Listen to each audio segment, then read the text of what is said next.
안녕하십니까, 김작가 철인의 팁입니다. 오늘도 좋은 책 하나 소개해 드리겠습니다. 네, 30살 비트코인으로 퇴사합니다. 이 책인데 색깔이 되게 이쁘죠. 그래서 이분이 이제 강기태 씨라는 분인데, 이분이 이제 닉네임이 세력입니다. 그래서 92년도 생이고요. 유튜브가 3달 만에 2만 명 정도 모았고요. 그리고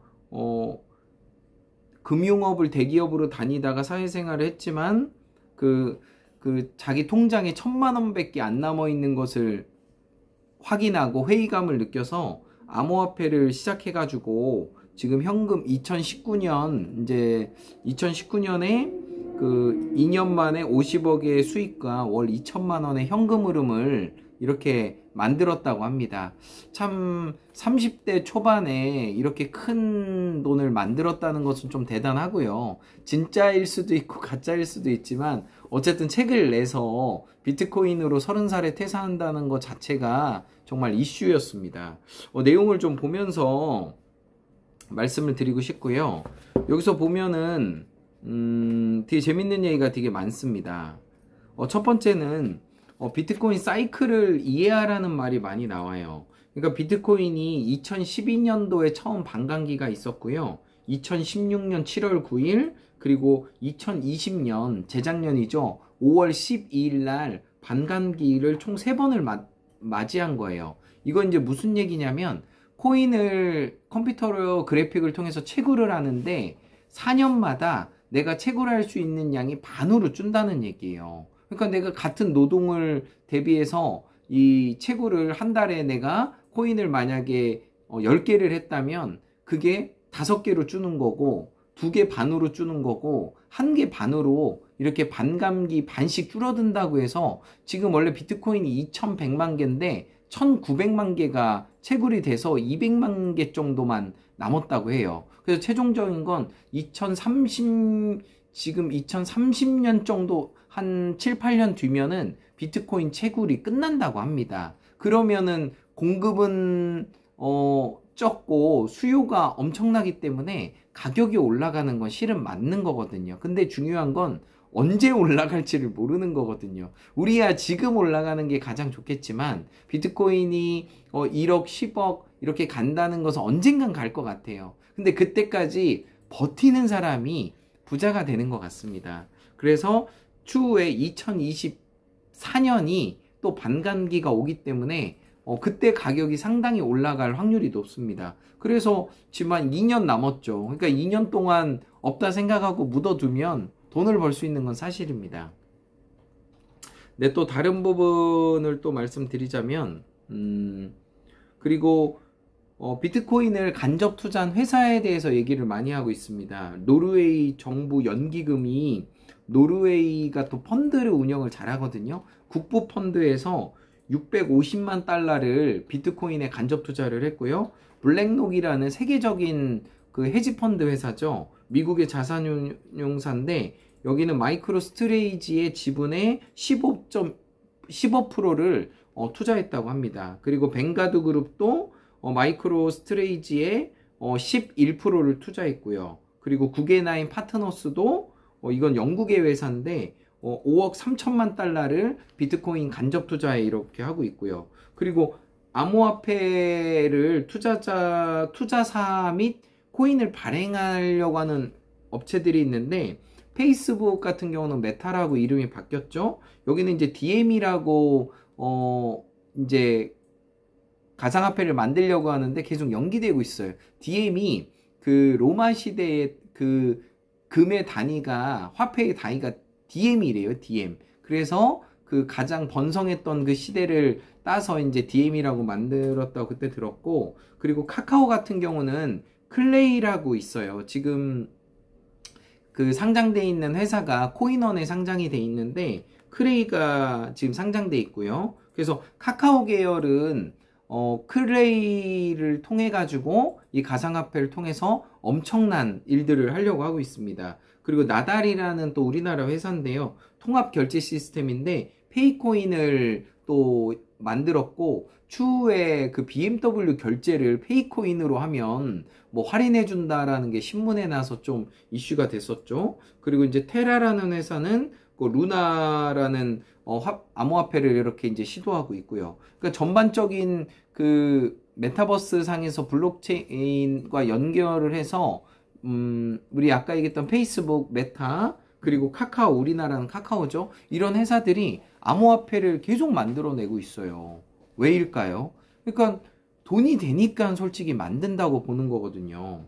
그리고 비트코인에 이제 직접적으로 투자한 회사들이 마이크로 스트레이지가 미국의 이제 대표적인 기업인데 11억 달러를 투자했고요. 그리고 갤럭시 디지털 홀딩스도 1억 달러 정도, 그리고 스퀘어가 5천만 달러, 그리고 뭐 많은 회사들이 비트코인에 직접적으로 뭐 테슬라가 일론 머스크 테슬라 회사도 법인으로 비트코인을 꽤 많이 투자하고 있습니다. 그래서 이게 단순하게 개인이 투자하는 게 아니라 외국 그 건강한 그 양질의 그 회사들이 투자하고 있다 보니까 코인의 시장은 밝다는 거죠. 그래서 오늘 올라가고 오늘 떨어지는 거에 대해서 일희일비 하지 말라는 거예요. 그래서 이 책에서도 떨어지면은 추가적인 매수를 하라는 거죠. 올라갈 때는 자제하고 떨어졌을 때 야금야금 사는 게 투자의 정석이라고 얘기하고 있습니다. 네, 또 다른 것들을 보면은 네네 좀 재밌는 얘기가 되게 많습니다. 그리고 또 얘기를 하는 게 그 투자 종목 선정을 할 때 어디서 많이 하느냐 물어봤더니 플립 사이트 크립토라고 해가지고 미국의 이제 블록체인 분석 스타트업인데 여기서도 암호화폐에 대해서 이제 등급을 매져가지고 뭐 비트코인이나 이더리움 같은 경우는 A등급이겠죠? B등급, C등급 이렇게 해가지고 코인의 그런 어떤 등급을 해서 평가를 하는 회사입니다. 클립사이토 크립토입니다. 그리고 두 번째는 제미니 거래소. 제미니 거래소도 실은 미국에서 되게 유명한 거래소 중에 하나예요. 그래서 그 뉴욕주에 있는 금융당국의 규제를 받고 있고요. 또 이런 법률을 준수하고 있다고 제미니 거래소 같은 경우도 이렇게 얘기하고 있습니다.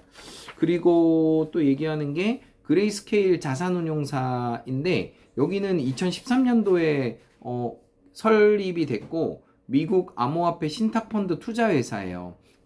제가 이제 찰리 브라운 방송을 많이 보는데 그분도 그레이스케일 자산운용사에서 그 운용하는 그 코인을 상당히 신뢰합니다. 대부분이 비트코인, 이더리움 캐시, 비트코인 캐시, 그런 좀 큰 코인 위주로 많이 하고 있어요. 그래서 그런 회사들이 많이 있고요. 그리고 이제 영국에 이제 코인쉐어스라는 이제 큰 거래소가 있고요. 그래서 미국에도 이제 코인베이스라는 나스닥에 상장된 거래소도 있고요. 이런 거래소에서 운영하는 좀 비중 있는 펀드를 다루는 게 실패할 확률이 상당히 적습니다. 그리고 이제 이 책에서 세력이 얘기하는 것 중에 하나가 뭐냐면 반드시 분할 매수, 분할 매도를 하라는 거예요. 예를 들어 내가 1,000만원어치를 비트코인을 사려고 한다. 그러면 올라갈 때보다는 내려갈 때 한 300만원을 사고 그리고 또 지켜보고 있다가 조종기간이 왔을 때 또 떨어질 때 또 300만원을 사고 그리고 조금 올라가거나 했을 때 나누어서 3번을 사라는 게 이분 이야기예요. 근데 저도 실은 이거를 알지만 이게 급등하거나 급락하면은 참 힘들어요. 그래서 저는 2번 정도 그렇게 해요. 2번 정도 내가 100만원이나 1000만원을 투자한다 하면은 절반 정도는 내가 하락됐을 때 그때 일부 투자를 하고 그 다음 조종기간에 한다는데 이분은 3번, 4번을 더 나눠서 들어가라는 얘기예요. 그래야 평균값 자체를 낮출 수 있는 거예요. 내가 평단가가 지금 가장 낮다고만 알면 몰빵을 하죠. 근데 나는 지금이 낮다고 생각하지만 조금 지나가면 코인은 더 폭락하고 또 여기가 최저라고 생각하지만 더 폭락을 하니까 거기서 현타가 오는 거예요. 멘붕이 오는 거예요. 그래서 그 밑 바닥을 알 수 없기 때문에 2번, 3번, 4번을 나눠서 해야만이 단가 자체를 낮춘다는 얘기예요. 이거는 주식도 그렇고 코인도 그렇고 매입할 때, 그러니까 매수할 때 매도할 때 같은 원리로 팔을 때도 똑같아요. 내가 한 번에 1000만원 100만원을 파는 게 아니라 어느 정도 올라갔을 때 50% 정도 팔고 그 다음에 또 50% 정도 파는 게 투자의 정석이라고 이 세력이 얘기하고 있는 겁니다. 참 지혜로우세요. 그러니까 30대 초반에 이런 책도 쓰고 그리고 또 돈도 50억 이상 만들고 또 현금 흐름을 2천만 원 이상 만들었다고 하네요. 네, 그리고 이제 마지막으로 말씀드릴 게 이분의 이제 투자 원칙을 얘기하는데 투자 원칙이 없는 사람이 실은 가장 위험하다고 얘기하고 있어요. 그냥 어부지리로 돈 버는 사람은 분명하게 떼일게 돼 있어요. 첫 번째, 올라가는 말에 타지 않는다. 그러니까 가격이 급등할 때는 팔아야 되는 거예요. 그때 사면은 물리게 돼 있어요. 저도 이걸 너무나 잘 알고 있는데 가격이 올라가면 파는 게 쉬울까요? 사는 게 쉬울까요? 네, 공부를 안 하면 사는 게 쉬워지는 거예요. 그래서 물리게 돼 있어요. 그래서 항상 가격이 올라갈 때는 때를 기다렸다가 파는 게 돈을 버시는 분들의 특징입니다. 그리고 이분도 매수 매도를 계획하라고 하고 있어요. 그러니까 팔 때 2번, 3번 나눠가지고 꼭 분할 매수, 분할 매도를 하는 게 원칙이고요. 그리고 그 변동성으로 인한 것을 항상 주목하라고 얘기하고 있고요. 그리고 코인 개수를 늘리라고 항상 얘기하고 있어요. 이게 참 재밌죠. 그러니까 코인 개수를 늘리는 것은 그 마이웨이가 참 잘하는 거예요. 리플 코인이 100만 개 있거든요. 와, 대박 아닙니까? 리플 코인 100만 개면 10억이 넘거든요. 그래서 평단가가 우리가 코인, 리플 코인을 설문지에서 이렇게 봤더니 어느 가격대에서 500원 밑에 1000원 밑에 1000원 이상. 근데 500원 이상부터 1000원 사이가 7, 80%예요. 500원 밑에는 10%가 안 돼요. 그러니까 그분들만 돈을 버는 거예요. 그래서 정말 남이 사기다, 이건 망했다, 그때 들어가는 게 맞는 거고요. 그리고 이제 비트코인 하면 돈 번데 그럼 그때 팔고 나오는 사람이 돈을 버는 거예요. 근데 우리가 공부를 안 하고 책을 읽지 않으면 코인이 올라간다, 주식이 올라간다 하면은 그때 들어가게 돼 있어요. 저도 뭐 그렇게 하지만은 그때 팔고 나와야 되는 거고, 남들이 망했다, 이제 코인 끝났다, 주식 끝났다, 그러니까 이때 슬그머니 들어가서 코인을 사는 거죠. 개수를 늘리는 거죠. 평단가를 낮추는 거죠. 그런 사람이 기다리고 일상생활하고 열심히 살다 보면 분명히 코인은 또 올라가게 돼 있어요. 그때 팔고 나오는 거예요.